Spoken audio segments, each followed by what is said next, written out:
こんにちは、まみくさんです。今回はいつもとちょっと違う場所、ソファーに、座ってお届けしています。はい、最近すっごく暑いんですよ。なんか今もちょっと髪型も、まとまらなくてひどいんですけども、暑いと言ってもスイスでしょって思うかもしれませんが、もうね、日本の夏を思い出すような質の暑さなんです。毎日気温が上昇して、ちょっとね、うちはクーラーがないので扇風機の風に当たりながらなんとか過ごしているっていう状態です。全然元気なんですけどね。前はそういえばヒーターが壊れてなんていうので今年は始まりましたが、今回は暑くてクーラーもない中頑張ってますっていう報告のビデオじゃないんですよ。はい、本当スイスにお住まいの皆さんやヨーロッパ全般ですね、皆さんたくさん水分をとって乗り切っていきましょう。日本の夏を思い出すなんていうことを言いましたけれども、ここ最近以前に比べて日本に一時帰国をする機会っていうのが増えています。毎回待ち遠しいのは同じでワクワクするんですけれども、その際に発生する荷造りっていうのが大の苦手なんですよ。もう毎回超億劫なんですよね。で日本に帰国するってなると、だいたい1ヶ月ぐらいいるので、私が帰国する時期は春や秋という季節的にはとてもいい時期に帰国するんですけども、1ヶ月もいるってなると途中で季節が変わっちゃったりなんかしてね、そんなことも考えながら、例えば洋服は、途中から暑くなったりとか途中から寒くなったりっていうことを考えながら、少ない量の洋服でどう着回しをするかとか、そんなことはもう全然考えられなくなっちゃうんですよね。洋服だけではないんですけども、いつもなんだかんだ出発日前日にバタバタっとスーツケースに詰め込むっていうのが何十年と続いています。一時帰国なので、日本だし滞在する先は実家だしというので、長期の海外旅行に行くのとはメンタル的にも違うんでね、足りないものは向こうで調達すればいいやっていうのがベースにあってのことなんで、大したことではないですよね。ただね、ここ半年ぐらい自分の体と向き合ってきちんとケアをするようになってから、体質改善されたようなことがあるので、取り入れてるルーティンを日本に帰ってる1ヶ月の間やめてしまうというのがもったいないような状況になってきています。なので今回は一時帰国の際に持っていくアイテム、美容と健康編をお届けしようと思います。で早速ですが、まずはサプリからご紹介しようと思います。私が取っているサプリは長年毎日続けてきているものと、年齢とともに少しずつ増えていっているものとあるので、だいぶ種類がたくさんになりました。で、日本には全種類持っていってるわけではなくて、そんな中からとても重要なものをピックアップして持ってってます。で、今回はさらにその中から体質改善につながったであろうと思う製品をメインに少しご紹介しようと思います。では、体質改善は何が改善されたかと言いますと、花粉症です。花粉症は鼻詰まり、くしゃみ、目玉を取り出したくなるぐらい痒くなるとか、肌荒れとか、結構個人差はあると思いますけれども、耐えられないですよね。それが 100% ではないですけれども、今年はほぼ感じなかったですね。スイスで私が花粉症アレルギーなのは2月頃から始まるヘーゼルナッツそして3月末4月頃から始まる白樺です。で特に白樺は花粉が舞う時期だけでなくて、種が落ちるとか葉っぱが落ち葉となる時期、とにかく白樺、その木がアクティブになる時期と同時に私はそれに敏感に反応してちょっと大変なことになっていたんですね。それが今年は別に特に感じないっていうぐらいまでになりました。で、まず最初にご紹介するのがこちらママカル、風化害カルシウムで、この原材料ですが北海道の八雲産風化貝です。1500から2000万年前の、風化した錦貝を、粉末状にしたものになります。なので 100% 貝の化石を食べているような形になります。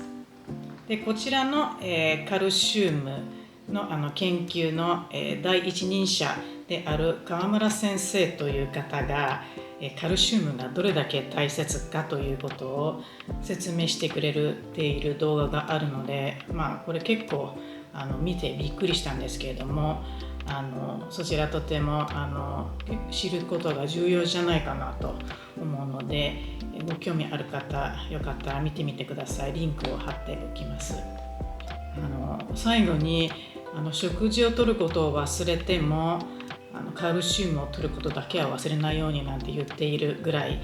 大事なことみたいなんですね。で体の中のカルシウムが不足すると私たちの骨や歯からカルシウムを溶かして補足するような作業が行われるんですけれども、そうすると体の中にカルシウムが溢れ出して、その溢れ出したカルシウムが細胞や血管、内臓、筋肉に付着してさまざまな病気になる原因となるみたいなんですよ。なんかすごく怖いですよね。カルシウムは体にとってとても大事だっていうことは分かっていて、年齢とともに特に必要になってくるっていうことも分かっていたので、それなりになんとなくとってはいたんですけれども、改めて考え直してきちんと摂るようにしていきました。で、このカルシウムは細かい粉末状、割と片栗粉ぐらい細かい粉末状のものなので、いろんな料理とかに混ぜて食べられる結構取りやすいものになっています。で、私は朝ヨーグルトに、この中にスプーンが入ってるんですよ。この小さなスプーン、こちらで、ヨーグルトにかけて混ぜて食べたりで、ヨーグルトがないときはオーツミルクの中にこのカルシウムときな粉、そして、我が家で採れた蜂蜜と、ですね、コラーゲン、こんなコラーゲンがあるんですけれども、これを混ぜて飲んでいます。朝から摂るカクテルですね。そんな感じで摂っています。あとは、ハンバーグにするときに一緒に混ぜて練ったりとかもして調理にも使えるので摂りやすいカルシウム今朝はヨーグルトがあったので、ヨーグルトにカルシウムを混ぜていきます。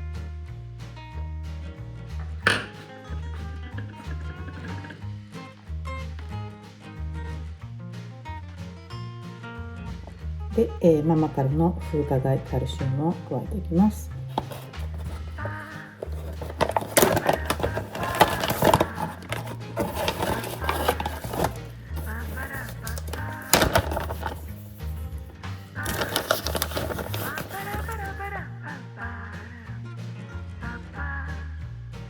我が家で採れた蜂蜜を加えていきます。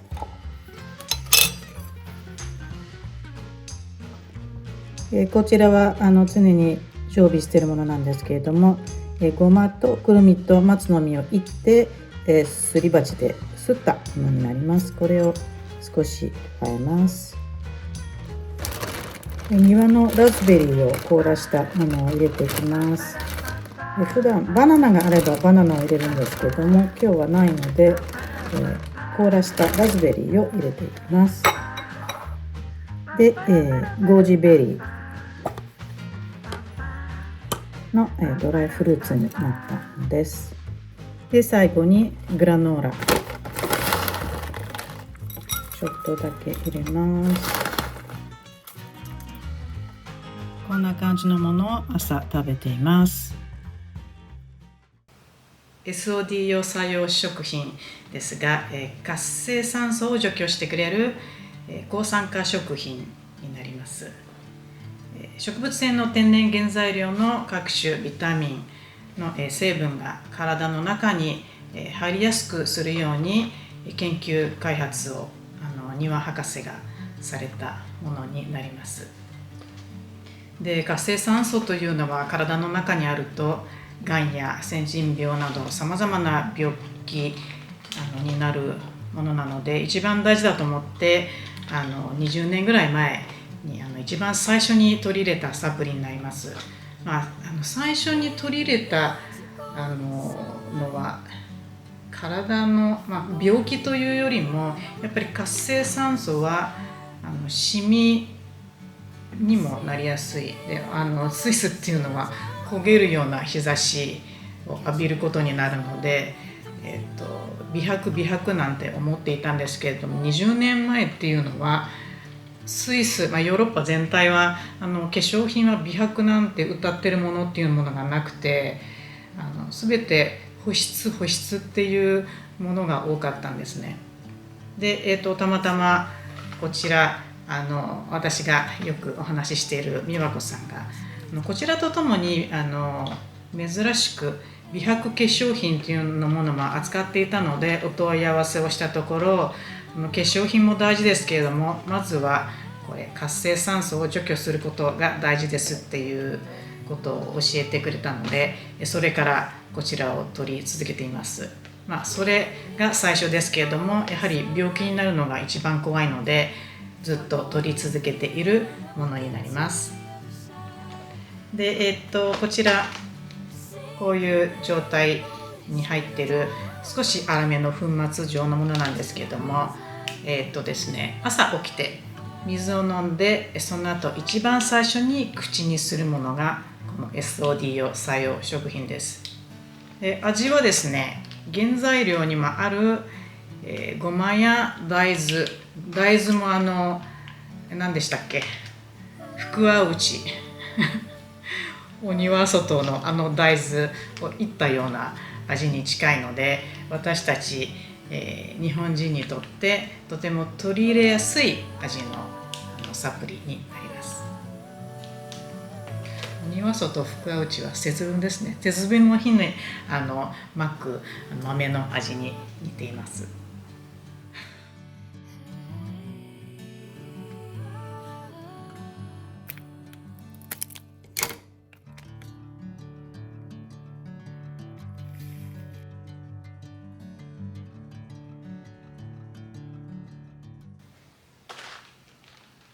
シェアオリジナル、それ知ってるという人いますよね。こちらすでに、去年の一番最初2025年の、最初に出した動画でご紹介してるんですけれども、スイス製の欧米を発酵した商品になります。で、契約農家で丁寧に栽培されて一つ一つ手作業で収穫された高品質な果実を特別なエキスに30ヶ月漬け込んで、熟成させた発酵の欧米になります。80種類のプロバイオテクスが含まれたとても腸活や美肌にいい商品になります。で、プロバイオテクスの代表的なものっていうのは乳酸菌です。ちょっと他のものは私は知らないんですけれども、とにかく体のデトックスや腸活美肌に良い商品だというので、その時も試してみようと思って購入したんですけれども、確か当時はマルコ、私の旦那がシフト制の仕事に就いていて、早朝のシフトが連日続くとトイレに行くタイミングというのを逃してしまって便秘になりがちだというので、ちょっと試してみたらいいんじゃないかなと思って購入しました。で本当にこちらは夜寝る前にこの梅のサイズですね、こちらの3分の1をかじってたくさん水分をとって寝ると、翌朝もう本当にお腹が痛いとまず目が覚めて、でトイレに駆け込んでもうすっきりと全て出してくれるという効果があるすごい商品なんですね。そんなんで彼は、納得してたまに取ってるんですけど、でも私も特に便秘ではないんですけれども、たくさん食べ過ぎたなという日の夜にデトックスと思って3分の1をかじって水分取って寝るっていうことを話していたと思います。ですがですね、最近こちらを販売されているこちらも美和子さんのインスタの投稿を読んでちょっと見直してみたんですね。その美和子さんのインスタの投稿に腸活は免疫力アップにつながると、あとアレルギー症状を軽減させるというふうに書いてあったので、これはと、もしかしたら花粉症がなくなるかもしれないということを期待して、たまにデトックスがてら取るのではなくて、ほぼ毎日取るようにしました。これが半年ぐらい前からですね。でそんなこともあって、きっとそういうこともあって免疫力アップされて花粉症が出なくなったんじゃないかと思っています。こちらスイス製なので、去年の動画の時点では日本では購入できないようなことだったんですけれども、最近日本のオンラインショップでも購入できるようになったので、確かこちらと先ほどの SOD 用作用食品カルシウム、その3点ともその日本のオンラインショップでも購入できるようになったので、ご興味ある方リンク貼っておきますので見に行ってみてください。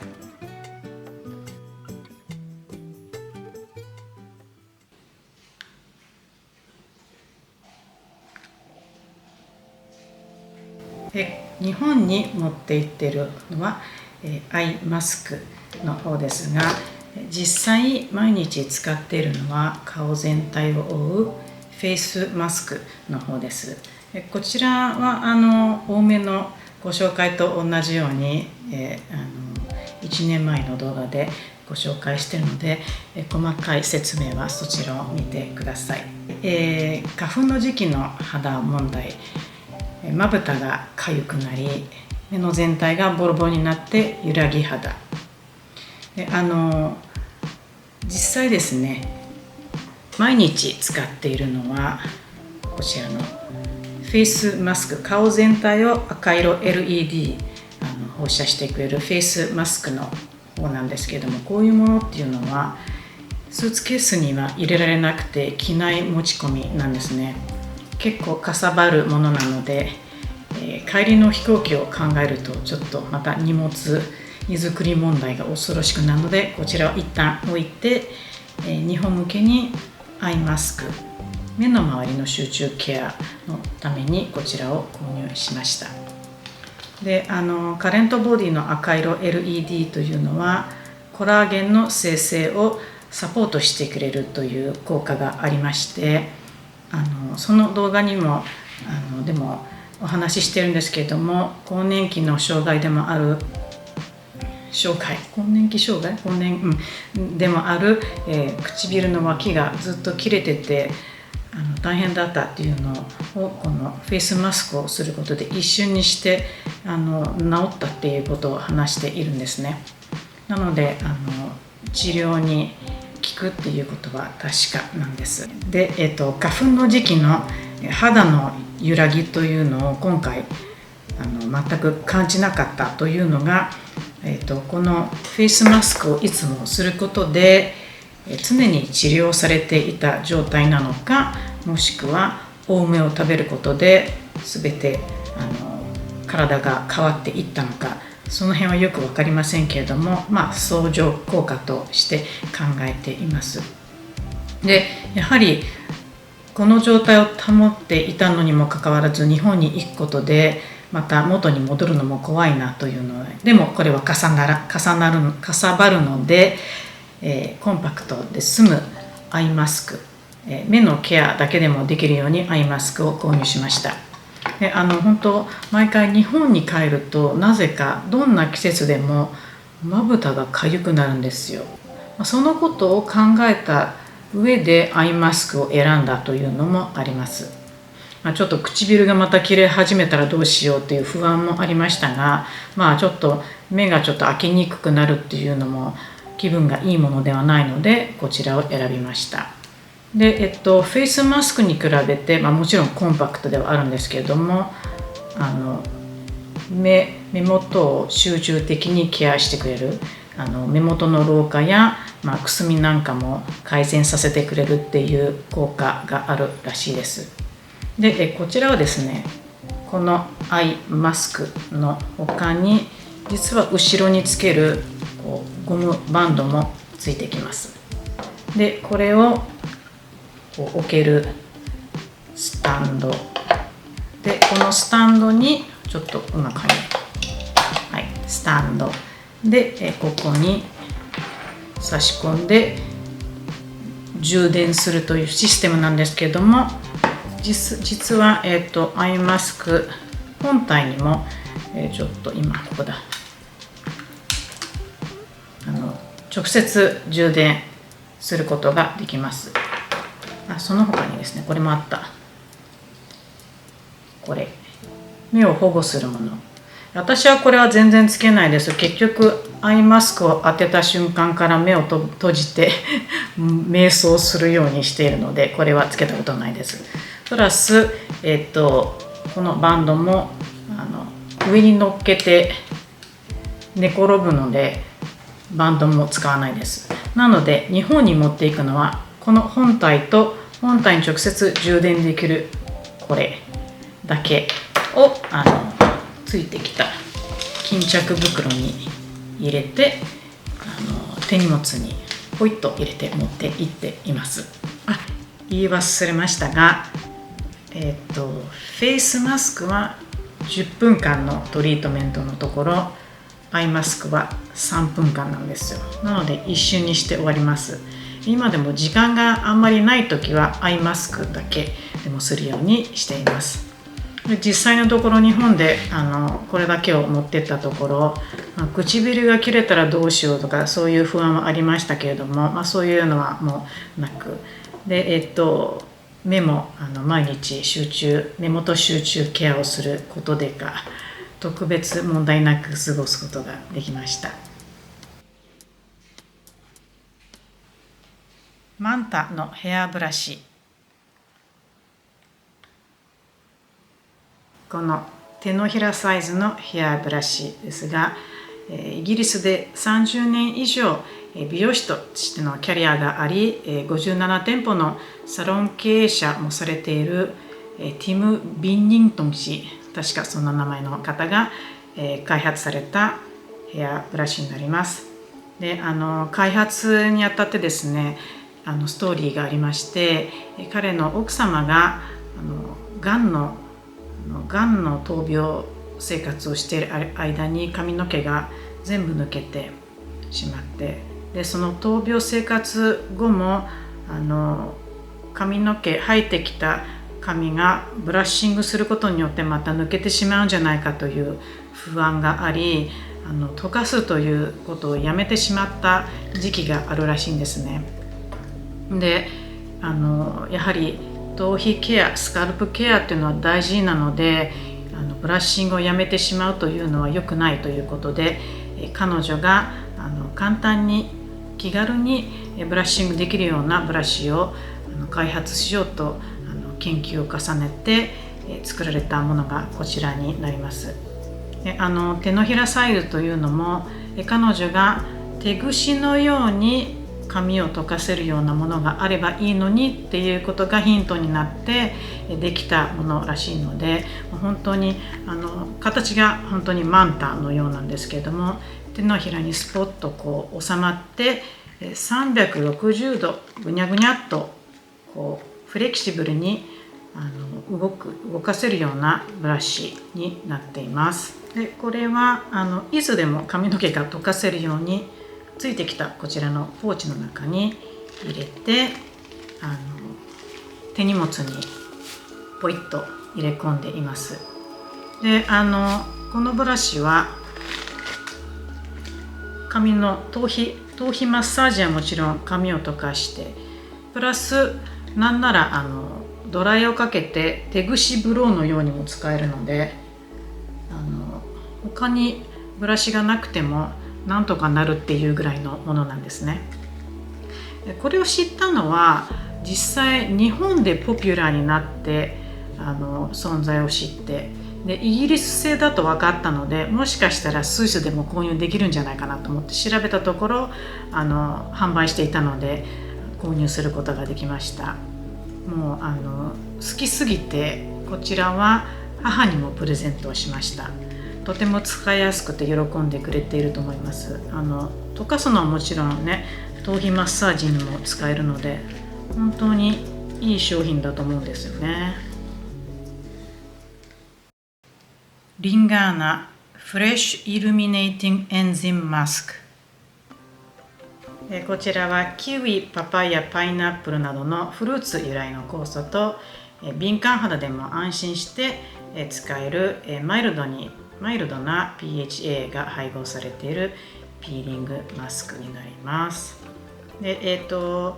ちらは洗顔後のまだ水分がついている肌に塗って10秒間マッサージをして乳化させます。でその後2分から5分置いてまた水で洗い流します。ざらつきが取れて結構肌がすべすべになります。リンガーナはオーストリアのブランドで、製品の効能とは無関係な成分は一切含まなく、純粋な有効成分だけを使用した製品になります。でこちらフレッシュな状態で消費者に届けるということで、ショップで在庫を持つというシステムがないんですね。で蓋を開けてから使用できる期間っていうのが数週間と明記されていて、めっちゃ短いんですよ。リンガーナは近くに住むオランダ人の友達が情熱を持って販売しているので、良さそうなアイテムを少しずつ定期的に購入するようにしています。で、このエンジンマスクですが、これごと持っていくのではなくて、実はお試しサイズのものもサンプルとして購入もできますし、旅行に行く時にもちょうどいいような大きさのサイズのものが売っているので、このサイズのものを日本に帰る時は購入しています。でこれで、3回分ぐらい 3,4 回分あるので1ヶ月の滞在にはちょうどいい大きさです。これ自体中身はハンドクリームが入っています。友人がこのようなものをたまにプレゼントをしてくれるので試せてとてもいいんですよね。リンガーナフレッシュリップバームクラシック。このリップバームはもう結構気に入ってて、いつもバッグの中に入っているものになります。バターのように溶けて唇をケアしてくれて、ツヤっとするので、外出先でちょっと乾いたなという、唇が乾いたなという時に塗るとグロスみたいになって結構気に入っています。で日本に帰る時にもちろん自分が使うためにバッグの中には入ってるんですけれども、家族や友人へのお土産としても持っていくことが多いです。結構みんな喜んでくれています。すでに大ファンになった友達がいて、その子には毎回こちらを買って帰っています。欲しいっていう方、声をかけてくださいね。持ってきますよ。ちなみにですね、固形石鹸やガラスのボトルに入っている製品はこのオーガニックコットンタオルに包まれて届くんですよ。余計な包装はせずにタオルを巻いて届くというね、サステナブルという意味でもとても良いですし、タオル結構嬉しいですよね。我が家は固形石鹸をいつも購入しているので大量にこのタオルがあるんですけれども、もちろんサイズ的に携帯に便利ですし、キッチンで使っています。調理中に手を洗って手を拭くっていうことが何回か繰り返されますが、濡れたらすぐ気兼ねなく取り替えられる量なのでとっても重宝しています。ラベーラのラッシュブースターセラム、こちらはまつげ美容液になります。美容液ですけれども、私はマスカラを塗る前のベースとして使っています。美容液なのでまつげを保護してくれて、その上からマスカラを塗るというのにちょうどいいんじゃないかと思って勝手にそういうふうに使ってるんですけれども、しっかりと乾いてからマスカラを塗った方がいいです。やっぱりしっかり乾いてないとマスカラのつきがあんまり良くないので、ですが乾くと結構いい感じに装着してくれます。もうこの存在を知ってからこれなしではいられなくなりました。もう10本ぐらいは使っているんじゃないかと思います。このラベーラはナチュラルコスメブランドとして割とポピュラーなんじゃないかと思うんですけれども、スイスではスーパーでも販売しているので割と手に取りやすいものなんじゃないかなと思います。2点一緒にご紹介します。2点ともイヴ・サンローランの目元のメイク商品になります。で、マスカラがラッシュクラッシュで、番号が2番チョコレートブラウンです。他にない赤みのある、ちょっとわかるかな、チョコレートブラウンです。そして、アイペンシルが Lines Liberated、 こちらも多分同じラインのものなので、番号も2番で色も同じです。で、反対には筆がついています。ちょっと形が崩れてしまっていますが、で、ラインの色がこんな感じです。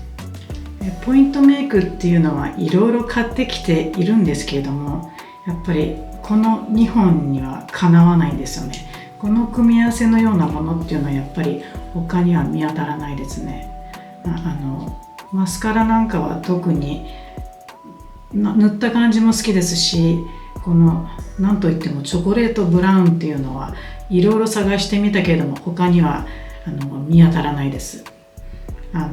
ほぼ毎日これをつけています。黒の時もあったりボルドーの時もあったりと、いろいろ付け替えてはいるけどほぼこれを使っています。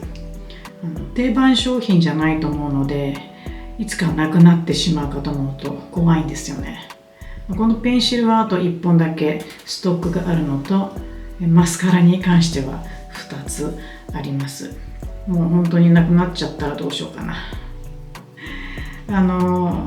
ポイントメイクはその時の気分によって、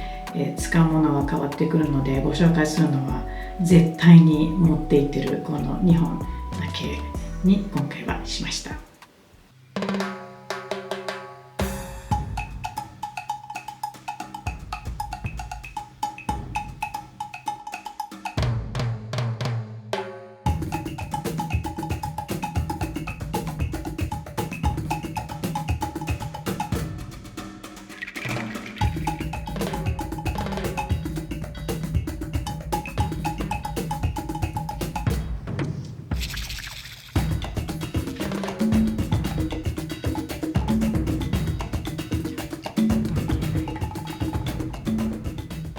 アイシャドウがついちゃうので、必ず紙で拭き取って中に戻します。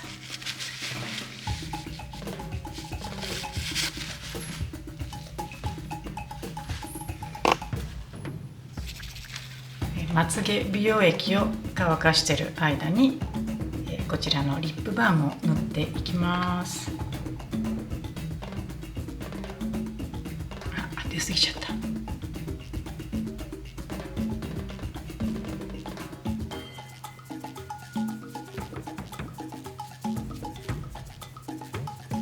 老眼すぎてこの小さな画面ではアイライン引くのが全く見えなくてですね、途中からこの、シャネルの拡大鏡がついているこのコンパクトミラーですねを使いながら引いたんですけど、こんな感じで普通の鏡と拡大鏡がついているもので結構必須なのでバッグの中にいつも忍ばせているものです。